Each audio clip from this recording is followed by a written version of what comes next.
నమస్తే, welcome to HCV news. ముందుగా bulletin headlines.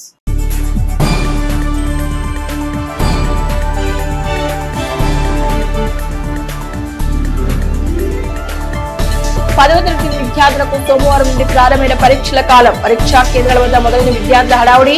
వివరాలు వెల్లడించిన ఎంఐఈఓ 2 విజయంత్ బాబు.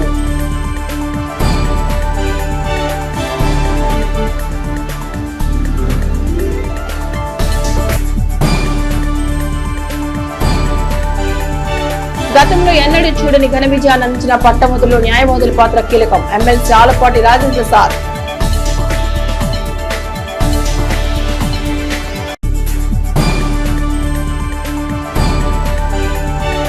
పూర్ణాహుతి కార్యక్రమంలో ముగిసిన శ్రీ గోదా పద్మావతి సమేత శ్రీ వెంకటేశ్వర స్వామి వారి అష్టమ వార్షిక బ్రహ్మోత్సవాలు.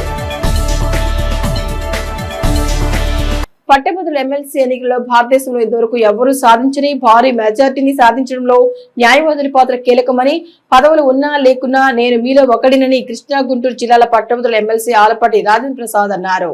స్థానిక కోర్టు భవనంలో ప్రాంగణంలో గల మహిళా న్యాయవాదుల సమావేశ మందిరంలో సోమవారం బార్ అసోసియేషన్ ఆధ్వర్యంలో పట్టభద్రుల ఎమ్మెల్సీ ఆలపాటి రాజేంద్ర ప్రసాద్ విజయోత్సవ అభినందన సభను నిర్వహించారు. సీనియర్ న్యాయవాది తాడిపల్లి శ్రీనివాసరావు అధ్యక్షతన నిర్వహించిన సమావేశంలో పలువురు సీనియర్ న్యాయవాదులు తమ అభిప్రాయాలు వెల్లడిస్తూ ఆలపాటి రాజేంద్ర ప్రసాద్ కు అభినందనలు తెలిపారు. ప్రధానంగా బార్ అసోసియేషన్ భవన నిర్మాణం అవసరాన్ని గుర్తించి తగు విధంగా సహకారం అందించాలని కోరారు. జిల్లాల విభజన క్రమంలో అన్ని అర్హతలు ఉన్న తెనాలి జిల్లా అర్హత పొందలేకపోయిందని అన్నారు. ఈ విషయంపై గడిచిన ఎన్నికల ప్రచారంలో ప్రస్తుత ముఖ్యమంత్రి చంద్రబాబు నాయుడు తెనాలి జిల్లా అనే అంశాన్ని పరిశీలిస్తామని చెప్పారని, తెనాలి ప్రాంతానికి చెందిన కేంద్ర సహాయ మంత్రి పెమ్మసాని చంద్రశేఖర్, రాష్ట్ర పౌర సరఫరాల శాఖ మంత్రి నాదెళ్ల మనోహర్లను కలుపుకొని ముఖ్యమంత్రి దృష్టికి ఈ విషయాన్ని తీసుకువెళ్లాలని ఆలపాటి రాజేంద్ర ప్రసాద్ కి సీనియర్ న్యాయవాది రామ్ ప్రసాద్ విన్నవించారు. అనంతరం బార్ అసోసియేషన్ తరపున ఎమ్మెల్సీ ఆలపాటి రాజేంద్ర ప్రసాద్ ను ఘనంగా సత్కరించారు.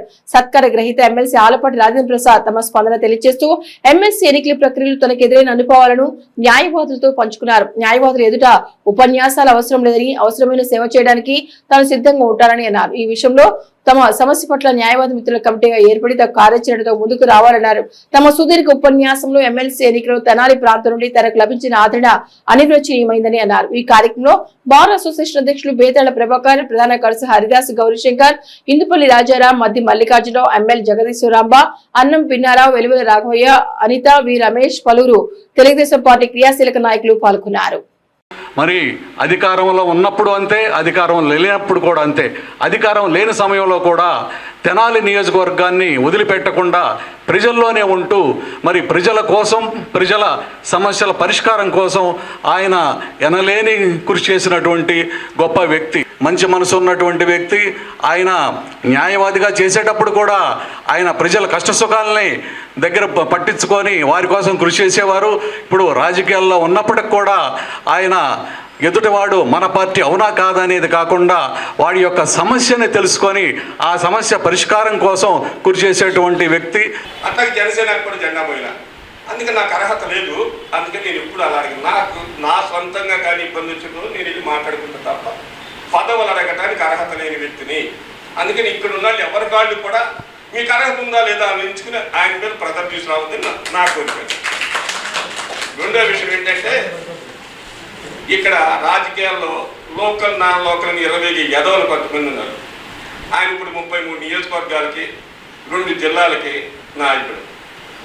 ఆ మెజార్టీ కూడా చూసినాక ఈ లోకల్ నాన్ లోకల్ అనే వాగే స్వల్ప బుద్ధున్న యదవులకి బుద్ధి రావాలని కోరుకుంటూ ఈ అవకాశం ఇక్కడ రామకృష్ణ కవి కళాక్షేత్రం కానీ అలానే 2 బ్రిడ్జెస్ వేశారు రాజేంద్ర ప్రసాద్ గారు బ్రహ్మాండంగా. ఇవాళ అది ఎంతో ఉపయోగపడుతుంది ప్రజలకి.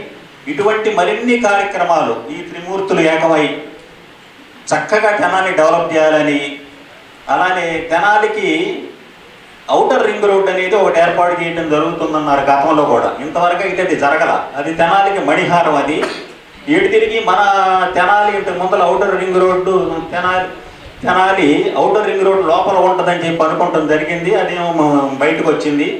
కనుక ఈ ఔటర్ రింగ్ రోడ్ ఒకటి ఏర్పాటు చేయవలసిందిగా మన ఎమ్మెల్సీ గారిని మరీ కోరుకుంటున్నాం. 2000 సంవత్సరంలో మా అమ్మగారు టీచరు ప్రకాశం జిల్లాలో చేసేవారు. సార్ ఇట్లా మేము చాలా కాలం నుంచి ట్రాన్స్ఫర్ లేదు, డిస్ట్రిక్ట్ ట్రాన్స్ఫర్స్ వస్తున్నాయి, అసలు దానికి చాలా ఖర్చు అవుతుంది, కానీ మాకు పని కావట్లేదని చెప్తే ఆనందబాబు గారికి చెప్పి వెంటనే జడ్పీకి వెళ్ళి సీఈఓతో మాట్లాడి ఎక్కడ వేకెన్సీస్ కనుక్కోండి అంటే ఎమ్మటి పురిపాలెంలో ఖాళీ ఉందంటే ఆ రోజున నారా చంద్రబాబు నాయుడు గారు ఈ టీచర్స్ యొక్క ట్రాన్స్ఫర్స్ అసలు ట్రాన్స్పరెంట్గా అసలుకి ఏ రూపాయి ఎక్కడ కూడా తీసుకోకుండా జనరల్ ట్రాన్స్ఫర్స్ జరిగినాయి. పురిపాలెం రావడం జరిగింది 2000లో. ఆయన న్యాయవాది, మన న్యాయవాదులందరూ బాధలన్నీ తెలుసు. ఖచ్చితంగా ఆయన మన ఆఫీస్కి ఇన్వైట్ చేసుకుని మనం ఏదైనా సరే ఆయన్ని మన ప్రత్యేక మాకంటే ఎప్పుడు కూడా ప్రత్యేక ఎజెండా లేదంటే ఉమ్మడి ఎజెండా మాకు బార్ అసోసియేషన్ ఒకటే. రెండోది మీ అందరూ కూడా ఇర్రెస్పెక్ట్ ఆఫ్ పొలిటికల్ ఎఫిలియేషన్స్ నేను ఇక్కడ వాడిని చెప్పి మీరందరూ భావించి నాకు సంపూర్ణ విజయం రావడానికి దోహదపడినటువంటి ప్రతి ఒక్కరికి కూడా పేరు పేరున నాకు హృదయపూర్వకమైనటువంటి ధన్యవాదాలు. తర్వాత సమస్యలు అంటారా, సమస్యలు ఎప్పుడూ ఉంటాయి. సమస్యల్ని మీరు చేయాల్సిన విధంగా మీరు చేయట్లేదని నేను అనుకుంటాను. సమస్యను డీల్ చేసే విధానంలో ప్లాన్ అప్రూవల్, దాని రిప్రజెంటేషను కన్సర్న్ జడ్జితో డీల్ చేయడం, ఆ జడ్జి గారిని మన యొక్క ప్రపోజల్ని ఫార్వర్డ్ చేసుకునే విధానంలో, ఎందుకంటే జడ్జెస్కి కూడా వేరే రకమైన ఆలోచన ఎవరికి ఉండదు, వాళ్ళు సహాయం చేద్దామని అనుకుంటారు. Only the way of your approach. నేను అది చాలా సందర్భాల్లో చూశాను కాబట్టి నేను చెప్తాను. నాకున్న ఆలోచనతో నేను రాజకీయాల్లోకి వచ్చాను, నన్ను మీ అందరూ కూడా ఆశీర్వదించాను అనేకసార్లు. అంతేకాకుండా ఈ ప్రాంతంలోనే నేను నా రాజకీయ జీవితం ఆరంభం చేశాను. లేదా పక్కన వేమూరు, పక్కన 2 కిలోమీటర్లు మా ఊరు స్టార్ట్ అవుతుంది. అట్లా ప్రారంభించినటువంటి నాకు ఇంతవరకు నాకు ఎక్కడ కూడా రాజకీయాల్లో నేను ఎక్కడ కూడా వేరే రకమైనటువంటి ఆలోచనతో లేదు. అంటే ఒకసారి గెలవచ్చు, ఒకసారి ఓడిపోవచ్చు. దట్ డస్ నాట్ మీన్ అంటే నాకు నేను చేయాల్సినటువంటి ఆలోచన, నేను నడవాల్సినటువంటి బాట ఎక్కడ కూడా నాకు కష్టంగా అనిపించాల. ఎన్నో పోరాటాలు, అపోజిషన్లో ఉన్నప్పుడు ఇంకెక్కువ పోరాటం చేస్తాం, పవిత్రమైనటువంటి పోరాటం చేస్తాం, సమస్య పట్ల స్పందిస్తాం, సమస్యని ప్రజల్లో తీసుకెళ్ళడానికి ప్రయత్నిస్తాం. How you did it in land titling యాక్ట్లో మీరు ఏం చేశారో అలాంటి వాయిస్ని మనం తీసుకెళ్ళడానికి, ప్రజావాణిని పార్టీ తరఫున వినిపించడానికి ప్రయత్నిస్తూ ఉంటాం. అన్ఎక్స్పెక్టెడ్గా ఒక 3 నెలల్లోనే ఈ ప్రస్థానం మళ్ళీ వీడైంది. ఈ ప్రస్థానంలో మీరు ఇచ్చిన విజయం ఏంటంటే, నాకు ఇచ్చిన విజయం ఇట్స్ రికార్డ్. సిన్స్ 77 ఇయర్స్లో భారతదేశంలో ఎక్కడ జరిగినా కూడా ఇంత మెజారిటీ వచ్చినటువంటి వ్యక్తిని, అలాంటి విజయాన్ని ఇచ్చినటువంటి మీ అందరికీ కూడా చేతులెత్తి నమస్కరిస్తా ఉన్నా. మరొకసారి మనం చేసుకుంటూ ప్రజా సమస్యల పరిష్కార దిశగా సోమవారం సబ్ కలెక్టర్ కార్యాలయంలో నిర్వహించిన గ్రీవెన్స్ కి 13వ ఆర్జీలు వచ్చినట్టు సబ్ కలెక్టర్ సంజనా సింహ తెలిపారు. తెనాలి డివిజన్ పరిధిలో మండల కార్యాలయ వద్ద పరిష్కారం కాని సమస్యలకు డివిజన్ రెవెన్యూ కార్యాలయంలో అర్జీదారులు అర్జీలు సమర్పించుకునే నేపథ్యంలో సోమవారం సబ్ కలెక్టర్ సంజనా సింహ అధ్యక్షతన నిర్వహించిన ప్రజా సమస్యల పరిష్కార వేదికకు 13వ అర్జీలు స్వీకరించారు. వీటిలో రెవెన్యూ విభాగానికి చెందిన 5 అర్జీలు, పోలీస్ విభాగానికి 3 అర్జీలు, మున్సిపల్ శాఖకు 2 అర్జీలు స్వీకరించారు.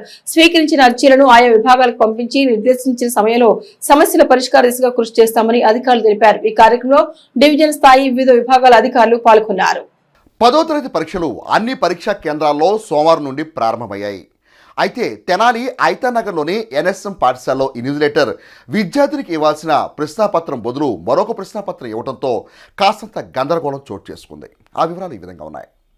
వివరాల్లోకి వెళితే 10వ తరగతి పరీక్ష నిర్వహణ కట్టుదిట్టమైన ఏర్పాట్ల నడుమ సోమవారం నుండి ప్రారంభమయ్యాయి. తెనాలి టౌన్ మండల పరిధిలో 15 సెంటర్ల ద్వారా 3144 మంది పరీక్షలకు హాజరు కావాల్సి ఉండగా 3112 మంది విద్యార్థులు పరీక్షలకు హాజరయ్యారు. ఉదయం 9:30 గంటల నుండి మధ్యాహ్నం 12:45 వరకు తొలి రోజు తెలుగు పరీక్ష నిర్వహించారు. ఈ క్రమంలో తెనాలి ఐతానగర్లోని ఎన్ఎస్ఎం హై స్కూల్లోని పరీక్షా కేంద్రంలో నీలిమా స్రవంతి అనే ఇన్విజిలేటర్ నిర్లక్ష్యం వల్ల తెలుగు పేపర్ 70 మార్కులకు, సంస్కృతం 30 మార్కులకు పరీక్ష రాయాల్సిన కె ధనుశ్రీ అనే విద్యార్థినికి 100 మార్కుల తెలుగు క్వశ్చన్ పేపర్ ఇవ్వడం జరిగింది. సిలబస్ ఒకటే కావడంతో ఆ విద్యార్థిని 100 మార్కులకు ఆన్సర్ చేసి బయటికి వెళ్ళగా పేరెంట్స్ క్వశ్చన్ పేపర్ను పరిశీలించి విషయాన్ని అధికారుల దృష్టికి తీసుకెళ్లారు. పొరపాటును గ్రహించిన విద్యాశాఖ మండలాధికారి మేక లక్ష్మీనారాయణ ఈ విషయం జిల్లా అధికారుల దృష్టికి తీసుకెళ్లారు. ఇన్విజిలేటర్ నిర్లక్ష్యం వల్ల జరిగిన పొరపాటును సరిదిద్దే చర్యలో భాగంగా 100 మార్కుల పేపర్కు ఆన్సర్ చేసిన ధనుశ్రీకి నష్టం జరగకుండా సిలబస్ ఒకటే అయినందున 70 మార్కుల క్వశ్చన్ పేపర్గా పరిగణిస్తున్నట్టు అధికారులు చెప్పినట్లు ఎంఈఓ మేక లక్ష్మీనారాయణ మీడియాకు తెలియజేశారు. 30 మార్కులకు 22వ తేదీన సంస్కృత పరీక్ష జరుగుతుందని అన్నారు. ఇన్విజిలేటర్ నిర్లక్ష్యం వల్ల జరిగిన పొరపాటు గ్రహించిన అధికారులు ఆ ఇన్విజిలేటర్ పైన క్రమశిక్షణ చర్యలు తీసుకుని విధుల నుండి తప్పించినట్లు ఎంఈఓ లక్ష్మీనారాయణ తెలియజేశారు. ఇదిలా ఉండగా విద్యార్థుల భవిష్యత్తు కీలకమైన 10వ తరగతి పరీక్షల్లో నిర్వాహకుల కారణంగా ఎలాంటి పొరపాట్లు జరిగినా నష్టపోయేది విద్యార్థులు అన్న విషయాన్ని గమనించి అధికారులు అప్రమత్తం కావాల్సిన అవసరం ఎంతైనా ఉందని ప్రజలు అనుకుంటున్నారు. ఈ రోజు నుంచి 10వ తరగతి పబ్లిక్ పరీక్షలు ప్రారంభమైనాయి. ఉదయం 9 నుంచి సాయంత్రం 12 మధ్యాహ్నం 12:45 వరకు ఆ ఎగ్జామ్స్ జరిగినాయి. ఈరోజు మొదటి పేపరు 01T 2T అదేవిధంగా 3T పేపర్లు నిర్వహించబడింది. తెనాల్లో మొత్తం కూడా 15 సెంటర్లు ఉన్నాయి. ఈ 15 సెంటర్లో అలాట్ చేసినటువంటి పిల్లలు మరి 3,144 మంది పిల్లల్ని అలాట్ చేయడం జరిగింది. దానిలో 3,112 మంది పిల్లలు హాజరయ్యారు. అయితే వాంఛనీయ సంఘటన ఒకటి, ఎన్ఎస్ఎస్ఎం హై స్కూల్లో ఒక ఇన్విజిలేటర్ గారు ఒక రూమ్లో ఆ పాపకి 3T ఇవ్వవలసింది మరి 1-2 ఇవ్వడం అనేది జరిగింది. అంటే సిలబస్ రెండు కూడా ఒకటే, కానీ 3T పేపరు 80 మార్కులకు ఉంటుంది, 1T పేపరు 100 మార్కులకు ఉంటుంది. ఆ పాప 100 మార్కులకి ఆన్సర్ చేయడం అనేది జరిగింది. మరి దాన్ని మనం అధికారుల దృష్టికి తీసుకెళ్ళడం జరిగింది. ప్రభుత్వ మరి ఎగ్జామినేషన్ వారికి తెలియజేయడం జరిగింది. వారు వెంటనే ఆ పాప రాసినటువంటి పేపర్ యొక్క కోడ్ 1Tని రాసి పంపించమని చెప్పారు. అయితే ఆ 80 మార్కులకి దాన్ని ఆ పేపర్ని వాల్యూ చేయడం జరుగుతుంది. సిలబస్ ఒకటే, ఆ పాప ఎక్కడో అన్యాయం జరగదు. మరి ఈ విషయాన్ని డిఓ గారు కూడా తెలియజేయడం జరిగింది. డిఓ గారు ఆ ఇన్విజిలేటర్ యొక్క నిర్లక్ష్య వైఖరిని మరి మీద మరి వివరణ కోరతాం. అదేవిధంగా ఇన్విజిలేటర్లని మరి క్రమశిక్షణ చర్యలు తీసుకున్నట్లుగా వాళ్ళు తెలియజేయడం జరిగింది. అంటే అక్కడ ఆ పిల్లలు ఉండరు, వాళ్ళు జంబ్లింగ్ కాబట్టి వేరే సెంటర్కి వేయడం జరుగుతుంది. ఆ స్కూల్లో పనిచేసేటువంటి ఫస్ట్ అసిస్టెంట్ని మరి అక్కడ ఉన్నటువంటి వాళ్ళని కొంతమంది ఇన్విజిలేటర్గా తీసుకోవడం జరిగింది. ఆ ఇన్విజిలేటర్ని విధుల నుంచి తప్పించడం జరిగింది. ఇది ఎస్ఏ హిందీ సబ్జెక్ట్ని బోధిస్తూ ఉంటారు. అక్కడ మొత్తం కూడా ఇన్విజిలేటర్స్ని మన 12 మందిని నుంచి 15 మందిని ఇవ్వడం జరిగింది. ఆ 15 మందిలో మనకి ఇబ్బంది ఏం లేదు. సబ్జెక్ట్ బోధించే వాళ్ళని రిలీవ్ చేయడం జరుగుతుంది. మరలా వాళ్ళ సబ్జెక్ట్ అయిపోయిన తర్వాత మరలా తీసుకోవడం అనేది జరుగుతుంది.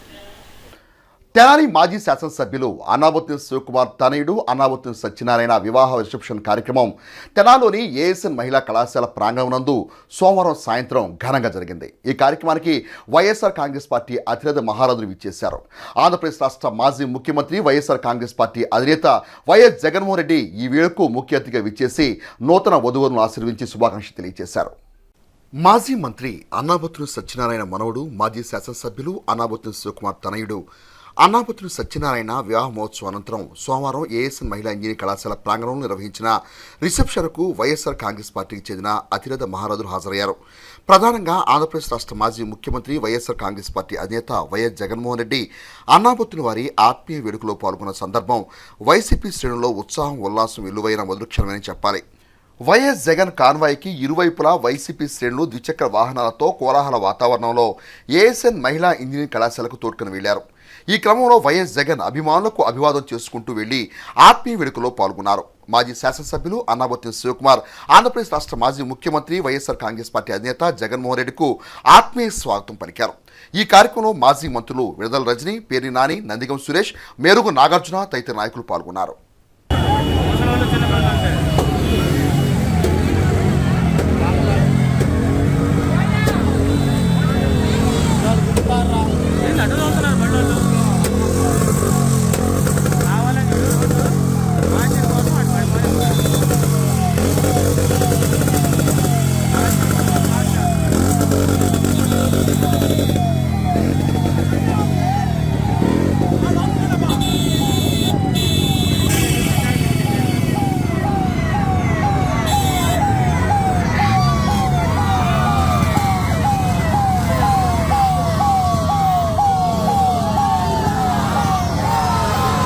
విద్యార్థి దశలో కీలకమైన 10వ తరగతి విద్యార్థులకు పరీక్షా కాలం మొదలైంది. ఈ నెల 17 నుండి 31 వరకు 10వ తరగతి పరీక్షలను ప్రభుత్వం కట్టుదిట్టమైన ఏర్పాట్ల నడుమ కొనసాగించనుంది. ఈ క్రమంలో తొలి పరీక్ష రాయడానికి సోమవారం విద్యార్థులు తమ కేటాయించిన పరీక్షా కేంద్రాల వద్దకు చేరుకుని పరీక్ష రాయడానికి సన్నద్ధమయ్యారు. 10వ తరగతి పరీక్షలను విద్యాశాఖ అధికారులు కట్టుదిట్టమైన ఏర్పాట్ల నడుమ సోమవారం నుండి ప్రారంభించారు. తెనాలి మండలం పరిధిలో రూరల్ గ్రామాలైన సంగం, జాకలముడి, కొలకలూరు, పెదరావూరు, అంగలకుదురు గ్రామాల్లోని జిల్లా పరిషత్ ఉన్నత పాఠశాల 10వ తరగతి పరీక్షలు గ్రామీణ స్థాయిలో నిర్వహిస్తున్నారు. తెనాలి పట్టణ పరిధిలో 5 ప్రైవేటు పాఠశాలలు, 6 మున్సిపల్ ఉన్నత పాఠశాలలో 10వ తరగతి పరీక్షల ప్రక్రియ ప్రారంభమైంది. 3665 మంది విద్యార్థులు 10వ తరగతి పరీక్షలకు సమాయత్తమయ్యారు. వీరిలో రెగ్యులర్ విద్యార్థులు 3266 మంది కాగా 320 మంది విద్యార్థులు ఓపెన్ స్కూల్ ద్వారా పరీక్షకు హాజరు కానున్నారు. 99 మంది విద్యార్థులు రెండవసారి తమ భవిష్యత్తు అదృష్టాన్ని పరీక్షించుకున్నారు. తొలి రోజైన సోమవారం విద్యార్థులు తమకు కేటాయించిన పరీక్షా కేంద్రాల వద్దకు చేరుకుని తమ హాల్ టికెట్ నెంబర్ ప్రకారం వారికి కేటాయించిన పరీక్ష హాల్ పరిశీలనలో నిమగ్నమయ్యారు. మొత్తానికి పరీక్ష రాసే విద్యార్థులు వారి తల్లిదండ్రులతో పరీక్షా కేంద్రాల వద్ద సందడి వాతావరణం చోటు చేసుకుంది. ఇదిలా ఉండగా తెనాలి మండల పరిధిలో 10వ తరగతి పరీక్షల కార్యాచరణను మండల 2వ విద్యాశాఖ అధికారి వి జయంత్ బాబు మీడియాకు వివరించారు.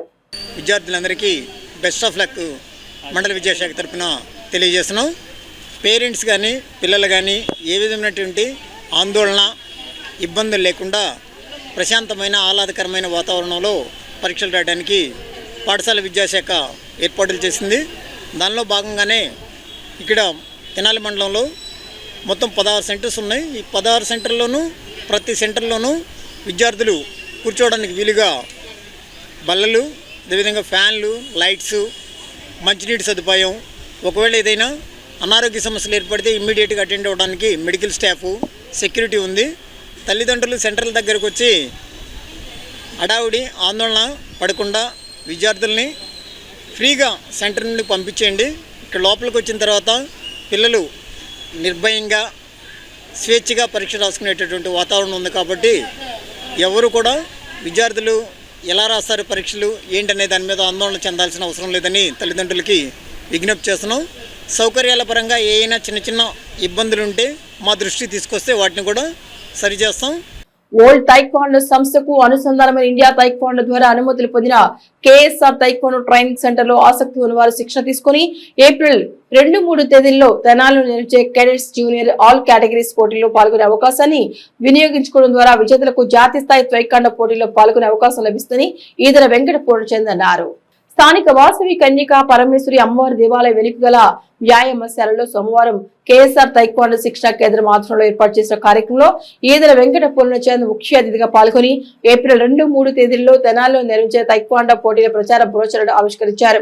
ఈ సందర్భంగా పూర్ణచంద్ మాట్లాడుతూ తమ పిల్లలు ఆత్మరక్షకు దోహదపడే తైక్వాండో క్రీడలు రాణించాలనే ఆలోచన ఉన్న తల్లిదండ్రులు వరల్డ్ తైక్వాండో సంస్థకు అనుసంధానమైన ఇండియా తైక్వాండో సంస్థలో ఏపీ తైక్వాండో సంస్థకు భాగస్వామ్యం ఉందన్నారు. అటువంటి సంస్థలో శిక్షణ తీసుకుని ఏప్రిల్ 2-3 తేదీల్లో తెనాలిలో నిర్వహించే పోటీల్లో పాల్గొనడం ద్వారా విజేతలకు జాతీయ పోటీల్లో పాల్గొనే అవకాశం లభిస్తున్నారు. ఏపీ తైక్వాండోలో కోశాధికారిగా వ్యవహరిస్తూ పట్టణంలో కేఎస్ఆర్ తైక్వాండో శిక్షణ కేంద్రం నిర్వహిస్తున్న కె శ్రీనివాసరావు మాట్లాడుతూ ఏప్రిల్ 2-3 తేదీల్లో 5 ప్రాంగణంలో 3 విభాగాలలో తైక్వాండో పోటీలు ఏపీ తైక్వాండో ఆధ్వర్యంలో నిర్వహించనున్నట్లు తెలిపారు. ఇక్కడ విజయం సాధించిన వారిని ఉత్తరాఖండ్ లో మే మొదటి వారంలో జాతీయ స్థాయిలో నిర్వహించే పోటీలకు ఎంపిక చేస్తారని తెలిపారు. ఈ కార్యక్రమంలో ఏపీ తైక్వాండో సంస్థ coach Rohit Varma, KSR taekwondo సంస్థ క్రీడాకారులు పాల్గొన్నారు. ఈ ట్యాక్వాండో ఇంట్రెస్ట్ ఉన్న పిల్లల్ని వీరి దగ్గరికి పంపించి సెలక్షన్లో పాల్గొనేటట్టు చేసి వచ్చే నెలలో జరిగే ఉత్తరాఖండ్లో జరిగే నేషనల్స్కి సెలక్షన్ చేయవలసిందిగా తల్లిదండ్రులకి తెలియజేస్తున్నాం. తల్లిదండ్రులంతా ఒకటే ఆలోచించండి. ఈ ట్యాక్వాండో ఎన్నో ఇన్స్టిట్యూట్లు ఉన్నాయి, ఎన్నో మేము నేర్పుతాం అంటున్నారు. కానీ ఈ అసోసియేషన్ అనేది వరల్డ్ ట్యాక్వాండో అసోసియేషన్ నుంచి అనుమతి తీసుకుని ఇక్కడ ట్యాక్వాండో నడుపుతున్న సంస్థ కాబట్టి మీ పిల్లల్ని ఈ సంస్థ ద్వారా పోటీలకి పంపించి సర్టిఫికేట్స్ తెప్పించుకోవాల్సిందిగా తల్లిదండ్రులకి తెలియజేయడం జరుగుతుంది. వరల్డ్ తైక్వాండో అండర్లో ఉన్న ఇండియా తైక్వాండోలో వర్క్ చేస్తూ పిల్లల్ని ఎంతోమందిని తయారు చేస్తూ వాళ్ళని మంచి అసోసియేషన్ ద్వారా మంచి టోర్నమెంట్ల ద్వారా తీసుకెళ్ళి వాళ్ళని మంచి క్రీడాకారులుగా తయారు చేస్తున్నారు. తల్లిదండ్రులు గారు ఒకళ్ళు గమనించాలి. తైకొండలో అన్ని టోర్నమెంట్స్ ఎక్కడ పడితే అక్కడ జరుగుతూ ఉంటాయి. అదే కాదు జరిగినా వాళ్ళకి ఎక్స్పీరియన్స్ కోసం వెళ్తారో దేనికి వెళ్తున్నారో మాకు తెలియదు. కానీ అసోసియేషన్ గుర్తింపు ఉన్న టోర్నమెంట్లో చేస్తే పిల్లలకి రేపు ఫ్యూచర్ ఉంటుంది. దాన్ని బట్టి కూడా వాళ్ళకి ఏ అసోసియేషన్ కరెక్ట్గా ఉన్నాయి, కరెక్ట్గా ఏ అసోసియేషన్ లేదనేది కూడా తెలుస్తుంది. పాంచాహిక దీక్షగా ప్రారంభమైన గోదా పద్మావతి సమేత శ్రీ వెంకటేశ్వర స్వామి వారి అష్టమ వార్షిక బ్రహ్మోత్సవాలు పూర్ణాహుతి కార్యక్రమంతో ఘనంగా ముగిశాయి. స్థానిక చెంచుపేట అమరావతి ప్లాట్స్ లో గల శ్రీ గోదా పద్మావతి సమేత శ్రీ వెంకటేశ్వర స్వామి వారి సన్నిధానంలో సోమవారం అష్టమ వార్షిక బ్రహ్మోత్సవాలు ముగింపుగా పూర్ణాహుతి కార్యక్రమాన్ని వేదోక్తంగా నిర్వహించారు. శ్రీ గోదా పద్మావతి శ్రీ వెంకటేశ్వర స్వామి వారులకు పంచామృతాలతో అభిషేక పూజలు నిర్వహించారు. మహిళా భక్తులు అశేష సంఖ్యలో పాల్గొని విశేషమైనటువంటి ఉత్సవాలను తిలకించారు. అనంతరం భక్తులకు అన్న సందర్పణ చేశారు. కార్యక్రమాన్ని ఉద్దేశించి కమిటీ ఉమామహేశ్వరరావు మాట్లాడుతూ కార్యక్రమాలు కార్యాచరణ వివరించారు. కె కృష్ణారెడ్డి మాట్లాడుతూ అమరావతి నగర ప్రజలు సహకరించిన తీరును వివరించారు. ఈ కార్యక్రమంలో కె పుష్పవతి తదితర అమరావతి ప్లాట్స్ పరిసర ప్రాంత భక్తులు పాల్గొన్నారు.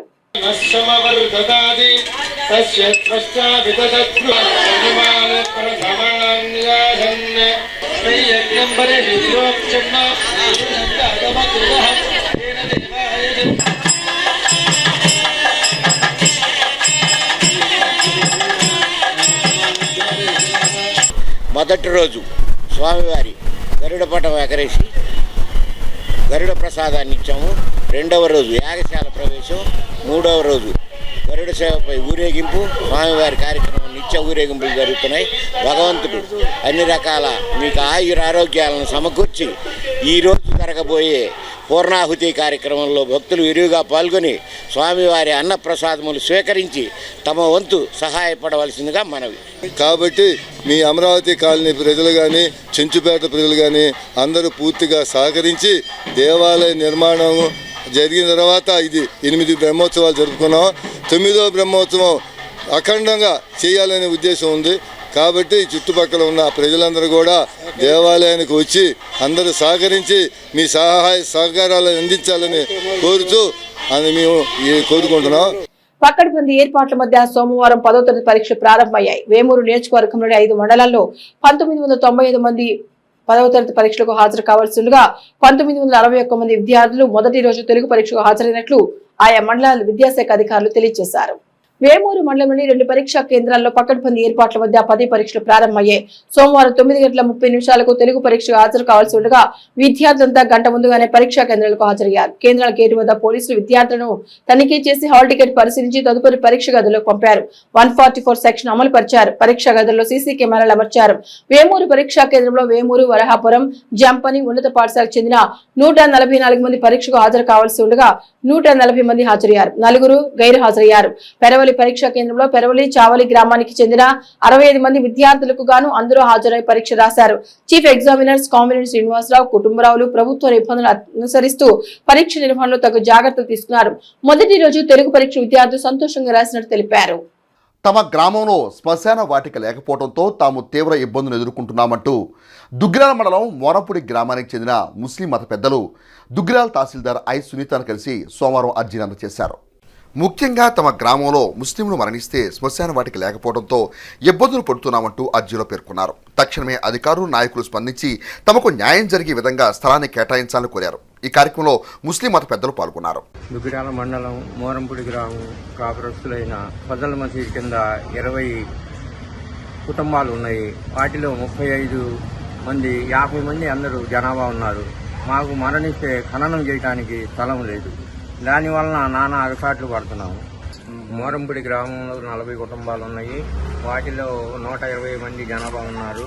మేమంతా మైనార్టీస్ వాళ్ళము. దీనికి సంబంధించి మాకు ఖననం చేయడానికి తెనాలి, విజయవాడ మధ్యలో కాలువకట్ట పక్కన ఖననం చేస్తున్నాము. మరణిస్తే స్థలం లేదు. అది కూడా స్థలం చాలా ఇబ్బందిగా ఉంది. ఒకరి మీద ఒకరిని ఖననం చేయటం చాలా మాకు విచారించవలసిన విధిగా అనిపిస్తుంది. అందుకని మనం దీని గురించి మన మండల రెవెన్యూ ఎంఆర్ఓ గారికి దరఖాస్తు పెట్టినాము. అలాగే మన నారా లోకేష్ గారి దగ్గరికి వెళ్ళి అతను కూడా ఈ సంగతిని తెలియపరిచాము. దీని గురించి మాకు కొంచెం బాగా ఆలోచించి ఈ సమస్యకు పరిష్కారం చేయాల్సిందిగా మేము అందరినీ కోరుతున్నాము. ఇట్లు ఇక బులెటిన్ ముగించే హెడ్లైన్స్ మరొకసారి.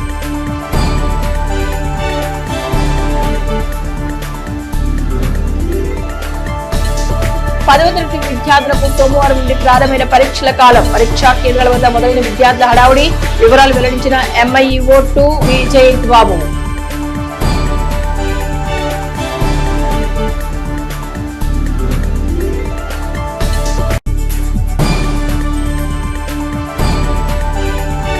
గతంలో ఎన్నడూ చూడని ఘన విజయాన్ని అందించిన పట్టభద్రులు న్యాయవాదుల పాత్ర కీలకం. ఎమ్మెల్సీ ఆలపాటి రాజేంద్ర ప్రసాద్.